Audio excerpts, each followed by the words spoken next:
Welcome back to Hermitcraft Season 10.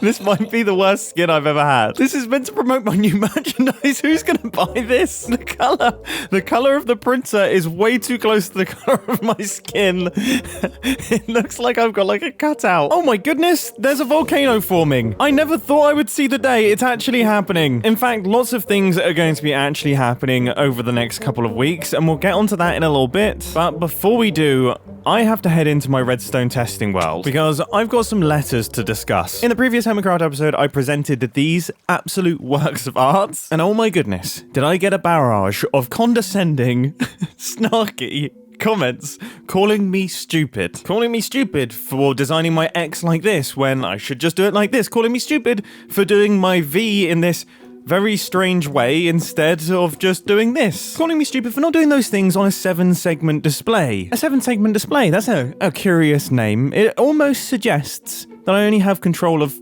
7 segments. Now, I would forgive you for not understanding this had I not spent a decent quantity of time explaining how a 7-segment display actually functions in the video. Oh, you see, it is now my turn to be snarky and condescending. Although I won't quite call you stupid because that is mean. Let me map this out. With a 7-segment display, you only have control of 7 segments. So if I stack these bits up, something a little bit like this, there we go. Each one of those lines is one of our segments. Now, how could I depower just this pixel?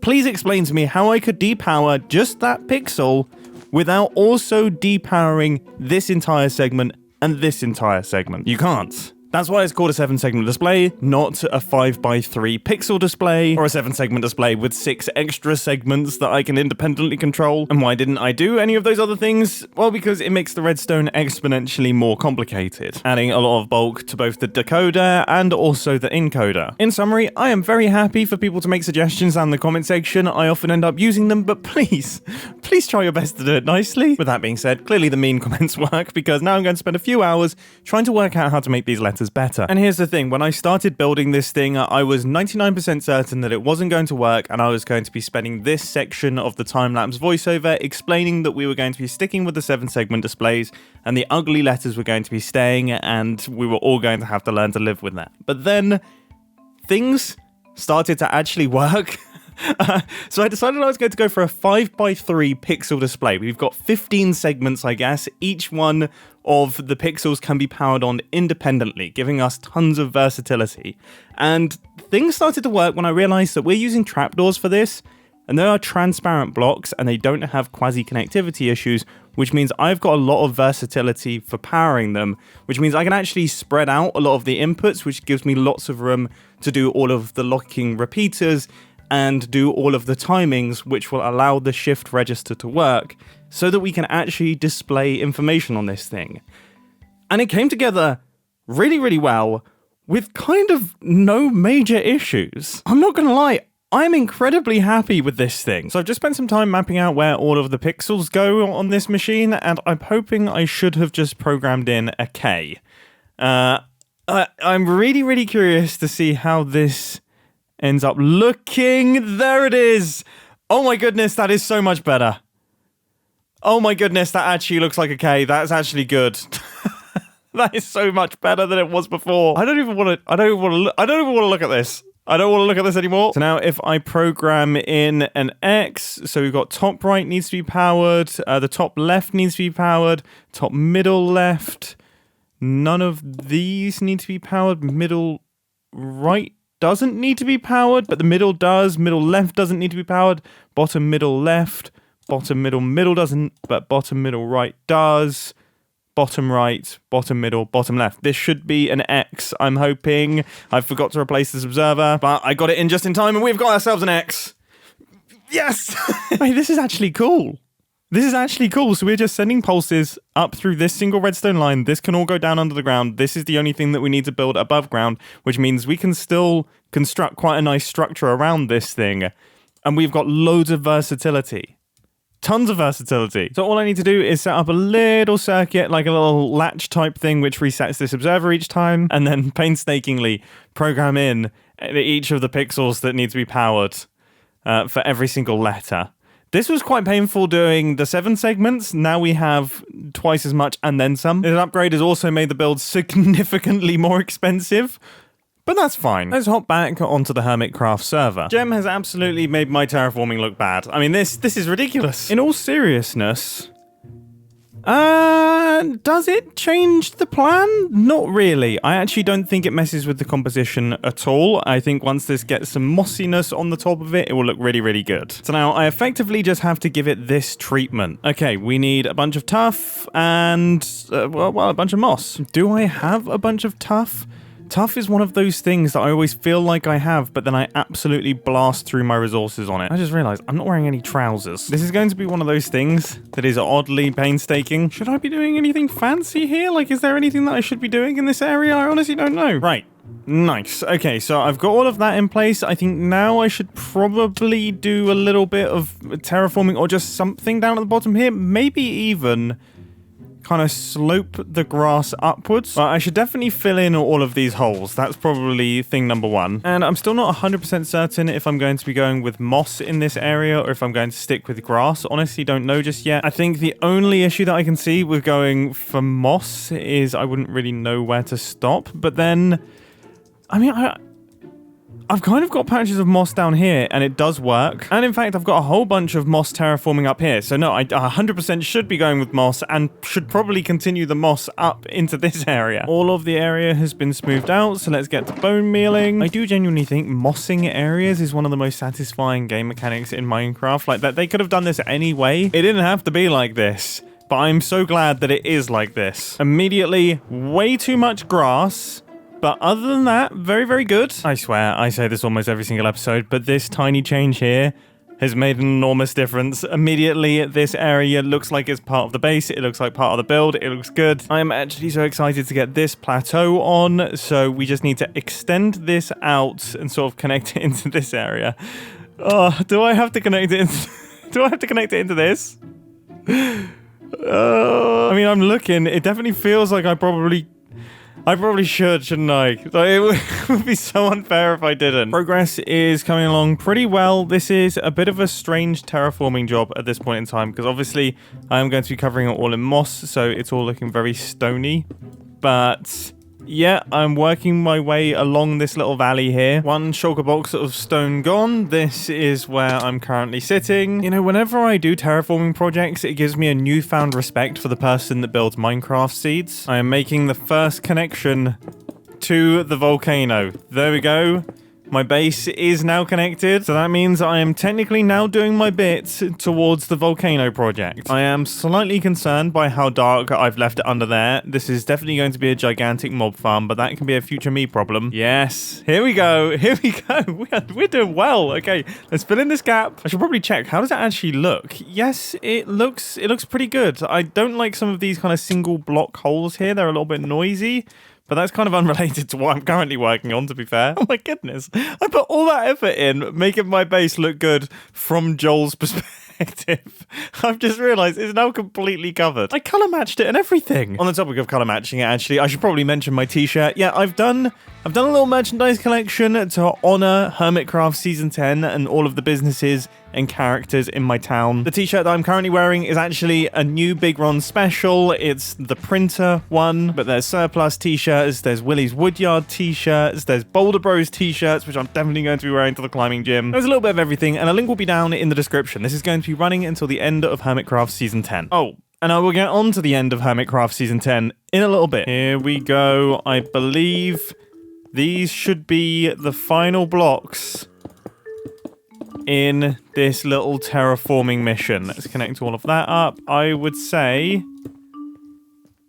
that looks pretty natural, right? Like that kind of looks like it merges in quite nicely. We have got ourselves a transition into the volcano. Fantastic. I both do and don't want to look in here. I mean, how's it doing?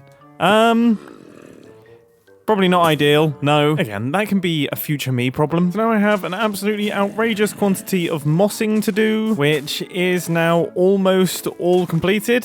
I think those are the final couple of stone blocks, maybe these? This little area. I mean, it's funny. Like they just keep popping up and appearing out of nowhere. Am I done? No.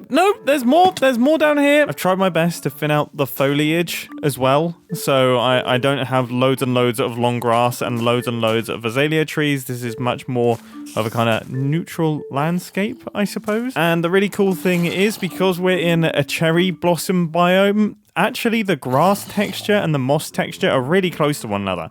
So the transition between the two looks pretty good. All right, let's have a look at this thing. Nice. I have still managed to leave behind a bit of stone, but then again, it kind of looks like a boulder. That does beg the question, do I actually want things like rock features and stuff up there? Oh my goodness, that looks so much better. Oh my goodness, that looks so much better. That looks so much better. Okay, that is actually an enormous improvement. And if I imagine a little build on the top there with our display and things, I actually think this base is going to look really, really complete. Which is good, because we are approaching the end of Hermitcraft Season 10. As Joe Hills mentioned on his LinkedIn account... Yeah, I'll say that again. As Joe Hills announced on his LinkedIn account, this season is going to be ending in, a couple weeks. September the 30th, I believe, is the final date, I think. And ending a Hermitcraft season always comes with mixed emotions. It comes with sadness that obviously, we're going to be leaving behind a world that we've been working on for the past couple of years, but it also comes with excitement for future Hermitcraft seasons, of course. And over the past couple months, I have been thinking of ideas and things that I really want to work on in Hermitcraft Season 11, and I have some pretty incredible plans, and I will be getting onto those soon. But, and you are going to hear me say this quite a bit over the next couple of weeks, I honestly can't be more proud of myself for how much I seem to have grown over this season in terms of how I actually approach Minecraft builds and playing Minecraft in general. And that is something I'm very, very excited to carry forward into the next Hermitcraft season. This has probably been the most exciting development for me in my Minecraft playing ever. And I really am excited to take everything that I've learned and start the season off with that knowledge. I'm going to be coming in hot. But of course, there's still a ton of things that we need to finish up with this base. I mean, gosh, I need to get my brain into this thing pronto. So I think it's time we go back into the testing world and get to work on designing. Well, actually, the first thing that I wanted to do is go into the testing world and actually grab the size of this build and see how it fits. So for those who don't know what I'm currently doing, I've got Lightmatica on, which is basically taking the build and putting a ghost of it into this Hermitcraft world. Is very useful for building complicated redstone contraptions, such as this one, to be honest. Saves me going back and forth between a screenshot. But it is also very, very useful for planning and working out where builds should actually fit into the world. So I actually think this could probably do with being a few blocks kind of knocked over. I can't believe how small it looks. It's crazy. It makes me realize actually how massive this build is. This is definitely getting dwarfed. Oh, I think something like that is probably about right. If I imagine there's a build surrounding that, and then a little base that is connecting into that main area there. I forget that when you click it moves. Yeah, this feels about right. It probably actually needs to go even a few blocks further in this direction, so it's sat back a little bit more. Yeah, that way they're sitting on different planes. This one is very obviously in a slightly different area than the rest of the base, and then when we connect these two things up, they should look both together but also separate. Yeah. I think I'm happy here. I'm also really quite happy with the scale, so I think when I'm designing the outer casing of this thing, I want to keep it quite tight to the redstone dimensions. So I'm really, really glad I actually did this test first. I have still not gotten used to not panicking when seeing these flying around, by the way. Constant anxiety. It's like if they added a happy creeper. I still would be nervous. Okay. Now let's get to designing. And I think it's important to remember the build that actually somewhat inspired this whole creation, which is this by Jackie Boy MC. I still absolutely love watching this thing work. So I'm going to try my best to keep that sort of structure and shape in mind when building this. Okay, I think straight off the bat, first upgrade is switching out all of the wool for black wool, but also one thing that I absolutely love in that other design, the Jackie Boy MC one, is like the glow, the halation around the highlights on the screen. This looks awesome already. It has a real feel that light is bleeding off of these trapdoors here, and that effect only gets more and more pronounced the further you get away from it. So this is a good start. Now, in terms of the build itself, I think around the edges, I can probably get away with like a 2-block border. And then I think the main sort of structural look that I want to take from that Jackie Boy MC build is the curved top. That is an idea that I never would have come up with myself, and I think it adds so much character and really creates a unique shape. Okay, I think I've got a little bit too much forehead. I think we just need one less of those 2x ones, because we kind of have it already here. Okay. Yeah, that is much better. Don't worry, I am going to be gradienting and adding details to all of this stuff. Now, I've curved this down the back, and I've made this redstone build about the perfect size to fit within this shape, which is amazing news. Block gradient wizards. Is there a block that is similar to mushroom stems that is also darker? Clay? Oh, it's not quite right. I just want something a little bit darker on this edge. I'm trying my best to add some detail to this face here. Oh, bone blocks. How could I have forgotten bone blocks? They actually kind of sit... Oh, I should be building the entire thing out of bone blocks. This is the exact color that I was looking for the rest of the build. I was going too fast to concrete, but I couldn't remember what I was doing. That looks so much better. I think I want one extra little almost like loading animation up at the top here, so I'm going to do that, making use of observers. Yes, we actually do have space. Okay, now I'm having a lot of fun. Yeah, okay, I think... Yep, that is looking cool. Okay, I'm going to say something really weird here, but I almost think that sandstone-y colors kind of give the same sort of moldy... Yeah, this sort of gives the same sort of like stained... the stained look of old computing stuff. So if I just make this look like it's like almost leaking across... Oh, it's not bad.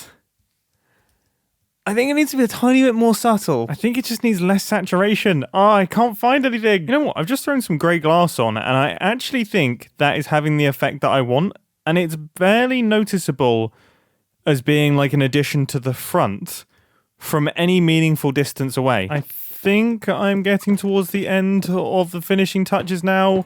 I just wanted to put this little aerial on the top, and... yeah, I would say that's pretty good. I might put a second one. Maybe this one could be slightly shorter, and I've also put them on top of blocks that I think will give them a little bit more weight. Yes, I think I'm happy, although I think I'm getting a slight eye feeling. It feels like these two are eyes and then that's the mouth. And I think the best way to probably deal with that is actually to reduce the size of this one. Yeah, immediately them not matching up and them not being symmetrical I think has helped a lot. Although it might be good to bring some red into the display because of the red details that we have up at the top here. I think it balances things out. I kind of think it looks quite cool. I would say I'm now feeling like I'm in a pretty good spot. So I'm going to start placing in the blocks for the edges of the build. I'm honestly not entirely sure what I'm doing at this point in time. I think I've kind of put this side chunk on, this side module, and yeah, I actually think that looks pretty good. I am slightly curious how this build looks if I put a little corner on it. Oh, it just doesn't look quite right. There should be mushroom stem stairs.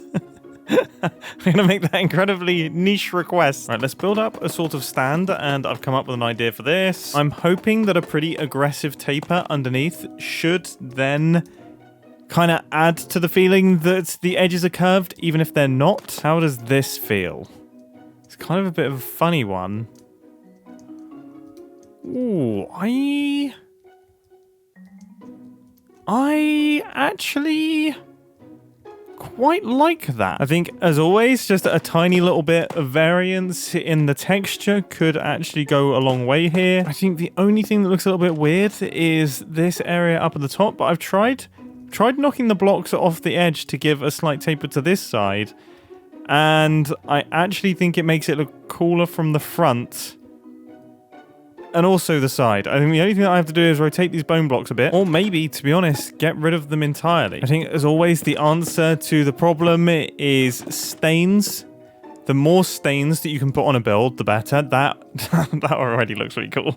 I don't know where that stain would be coming from, but it looks good. And that grey glass is pretty magical, isn't it? That really does add to the texture. It also kind of softens the edges of the build, which I think is quite nice. I might even try throwing some in up at the top. Like, how does it look up there? It kind of looks pretty good. I'm having a little bit too much fun with this thing. Right, let's get to this final side done. I'm genuinely not going to worry about the back. What do we think to this? I'm pretty happy with it. I've got some lights, I've got some miscellaneous cables, some more bits and bobs there. Everything seems to be in color theme. All I have to do now is throw in a little bit of this grey glass as my free gradient block. That's what this is doing right here. And I think that just about does it for the exterior of this build. And I gotta say, I am really happy with this. This has been so much fun to work on. I was really in the mood to just get on to building this and working on it in creative mode and just letting the design free flow out of my brain without having to worry too much about gathering resources and things. And that's allowed me to experiment with things that I don't normally experiment with. Stuff like this glass and those sorts of bits and pieces. So now it's time to see how it actually looks on the Hermitcraft server. Yes. Okay, this is the right scale. It fits in the right spot. It's not too muddy. It even fits within the gap between these builds here. That has accidentally gone incredibly well. That has gone really well. Oh my goodness, yeah, I am so excited to build this thing. I am so excited to build this thing. It kind of just perches on top of that hill there. And having a bunch of cables and things running out of the hillside, I imagine this is actually where the keyboard is going to be going, the input for the machine itself. I guess in some ways, I've effectively created a gigantic area underneath here, which I'm now going to close up. I'm now going to close up. Stay inside. I've effectively created a gigantic area that can house the redstone contraption, the gigantic decoder. I am absolutely chuffed to bits with this. Okay, what a plan. This Hermitcraft episode has gone incredibly well. It's been another one where I've been doing a lot of prepping and a lot of getting designs sorted and things worked out. But the things that I've worked out have been huge. Firstly, I've made a shift register 5x3 pixel display with single block pixels. That's a pretty big deal. Like, that could be its own redstone video. I've then terraformed the entire top area of the base in preparation for the build that I've now fully designed that is now ready to be constructed immediately. This has been extremely fun. I hope that you enjoyed, and I will catch you all in the next Hermitcraft episode. See ya!